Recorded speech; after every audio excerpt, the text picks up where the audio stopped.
도대체가 무슨 뜻인지 알아들을 수가 없어서 답답합니다. 심지어 고양이가 말 좀 했으면 하는 경우도 있습니다. 배가 고픈 건지, 놀아달라는 건지, 혹은 아픈 건지, 단순히 귀여워서가 아니라 정말 고양이와 대화를 하고 싶어질 때가 많은데요. 얼마 전 친한 집사님이 보내주신 채터링 영상을 보고 도대체 채터링을 왜 하는지, 그리고 쉴 새 없이 우러대는 꽁치 말을 못 알아들어 요즘 너무 답답한데요. 저처럼 답답함을 느끼고 있을 집사님들을 위해 제가 스웨덴 음성학자 수잔 셔츠가 수년간 고양이 음성을 연구하고 집필한 The Secret Language of Cat이라는 책을 읽고 정리해 보았습니다. 이 책은 야옹신 수의사가 서평을 단 책이기도 합니다. 오늘 우리 고양이가 하는 말을 제대로 이해해 보시는 시간 되셨으면 좋겠습니다. 마지막에 이 책 뒤에 있는 Q&A도 올려드리니까 놓치지 마세요. 사실 야옹하는 소리만도 톤이 여러 개라 헷갈릴 때가 많습니다. 다 같은 야옹인데 언제는 인사고, 언제는 눌러달라고, 언제는 심심하다. 게다가 우리나라는 야옹, 미국은 미야옹, 독일은 미유라고 합니다. 고양이가 소리 흉내를 잘 내기 때문에 변형이 되었을 수도 있지만 인간이 쓰는 언어가 나라마다 다르기 때문에 같은 소리도 다르게 표현될 수 있긴 합니다.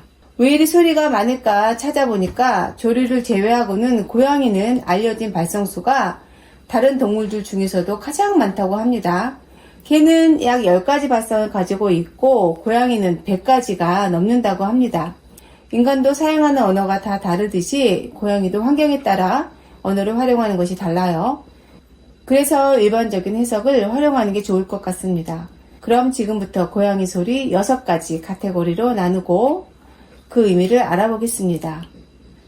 첫 번째로 가장 흔한 소리 야옹인데요. 집사님들이 고양이 발성을 생각할 때 가장 먼저 떠올리는 소리일 겁니다. 사실 아주 어린 새끼 고양이들이 이런 소리를 내는데요. 젖을 찾기 위해 울음소리를 낸다고 해요. 눈이 뜨기 전이라서 소리를 내서 신호를 보내고 엄마 고양이도 그 소리를 듣고 새끼가 젖을 찾도록 도와준다고 합니다. 참고로 새끼 고양이의 눈은 약 10일쯤에 뜬다고 하네요. 언어학자 수잔 셔츠 교수에 따르면 야옹의 주파수는 사람의 위급한 목소리와 비슷하다고 합니다. 또한 아기 울음소리와도 유사하죠. 그래서 인간이 본능적으로 반응하게 되고 고양이는 그걸 학습해 계속 사용하는 거예요. 아이꿍 올려줄게. 으이짜 으이짜 으이짜. 성묘가 되었을 때에는 고양이끼리는 거의 야옹 소리를 내지 않습니다. 이 소리는 거의 인간과 소통하기 위해 발달한 것입니다. 즉 야옹 소리에 반응하는 인간에게만 내는 소리라고 하네요. 야옹할 때마다 간식을 주고 놀아주고 하니까요. 엄마 밥 주세요, 놀아줘 등의 의미를 담아 인간에게 보내는 메시지가 된 거죠. 두 번째로는 제가 매일 듣는 골골송입니다.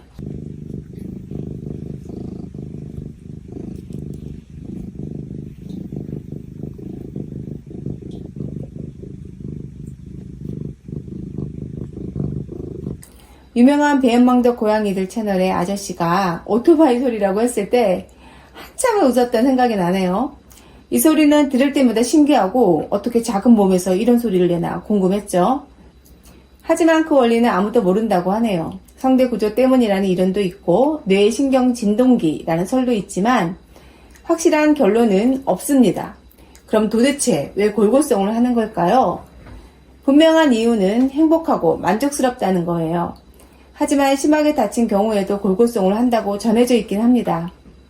연구에 따르면 골골거림은 고양이의 회복을 돕기도 하는데 저주파의 골골소리가 몸에 진동을 일으켜 치유에 도움이 될 수 있다고 해요. 아무튼 골골송은 가장 흔한 고양이 소리로 행복하고 편안할 때 자주 냅니다. 이렇듯 여러 이유가 있지만 나와 함께 있을 때 가장 기분 좋고 편안한 소리라는 건 의심할 여지가 없네요. 트릴링.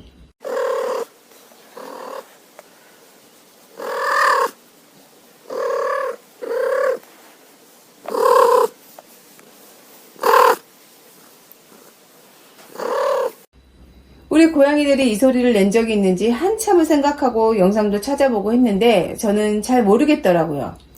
그래서 이틀을 인터넷을 뒤져서 찾아서 다운받아 올려드리니까 우리 아이가 이런 소리를 낸 적이 있는지 한번 살펴보세요. 사람이나 다른 고양이에게 하는 높고 짹짹거리는 듯한 인사소리라고 합니다. 거의 항상 긍정적인 의미이며 보통 고양이가 신나고 관심을 원할 때 냅니다. 입을 거의 다물고 성대를 통해 공기를 내보낼 때 내는 소리라고 하며 골골성보다는 좀 들뜬 버전으로 보면 좋을 것 같아요. 채터링.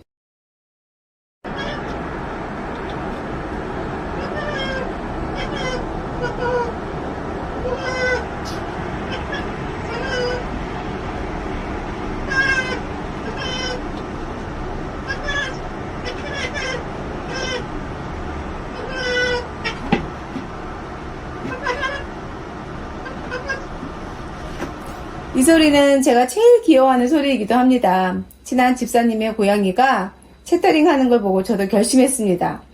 우리 집 베란다에도 새 모이통을 만들어 주자고요. 우리 아이들은 새가 안 보여서 못하는 걸까요? 그래서 실험해 보려고요. 하악질은 우리 고양이가 병원에 가면 자주 내는 소리입니다. 정말 듣고 싶지 않은 소리죠. 꽁치야! 어쭈 이놈들이 그냥.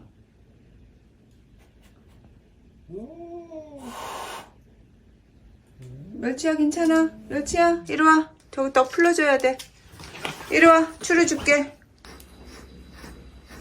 즉 하악질은 고양이가 두렵거나 화가 났을 때 내는 소리라고 보시면 됩니다. 또한 위협을 느끼지만 필요하다면 싸울 준비가 되어 있다는 의미입니다. 다른 고양이, 동물 또는 사람에게도 할 수 있습니다. 그리고 생전 하악질을 모르던 멸치가 꽁치에게 배워서 하악질하는 걸 보았는데요. 고양이는 정말 모방을 잘하는 동물인 것 같습니다. 마지막으로 야울링입니다.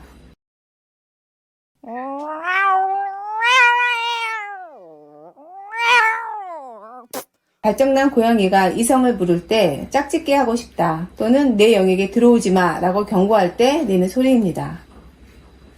또한 아플 때, 무서울 때 사냥감을 잡은 후에도 사용할 수 있습니다. 지금까지 살펴본 이외의 6가지 소리는 과학적으로, 관찰적으로 기록된 소리일 뿐이고 그 소리를 어떻게 왜 사용하는가가 고양이마다 다를 겁니다. 사실 이게 중요합니다. 제가 찾아본 연구에서 영국 링컨 대학 생명과학부의 사라 앨리스 박사의 연구 논문에 따르면 사람이 고양이의 야옹이 의미하는 상황을 알아맞힐 수 있을까를 조사했는데 집사와 그 고양이의 경우는 약 40%는 맞췄지만 낯선 고양이 소리는 구별 못했다고 합니다. 즉 맥락과 관계없이는 야옹의 의미를 파악할 수 없다는 거죠. 결론적으로 이건 사람과의 관계와 같은 것 같아요. 항상 목소리 톤이 높은 제가 제 친구에게 말을 걸면 저를 아는 친구는 당연히 인사라고 생각하지만 저를 모르는 사람은 싸우자는 건지 화가 난 건지 모른다는 거죠. 즉 우리 고양이는 야옹할 때마다 내가 반응해왔기 때문에 의미를 알 수 있습니다. 다른 고양이나 사람에게는 통하지 않는 의미인 거죠. 떨어졌다. 어짜. 어려서 어떤 사회화를 했는지, 어미와 형제와 얼마나 함께 지냈는지, 사람 손에서 자랐는지에 따라 소리를 내는 방식이 달라진다고 합니다. 결국 중요한 건 내 고양이 소리를 배우는 것입니다. 여러분도 우리 고양이와 단둘이 있다고 생각하면서 그 소리들이 언제, 왜 나오는지 한번 관찰해 보세요. 훨씬 더 우리 고양이를 이해하는 시간이 될 것입니다.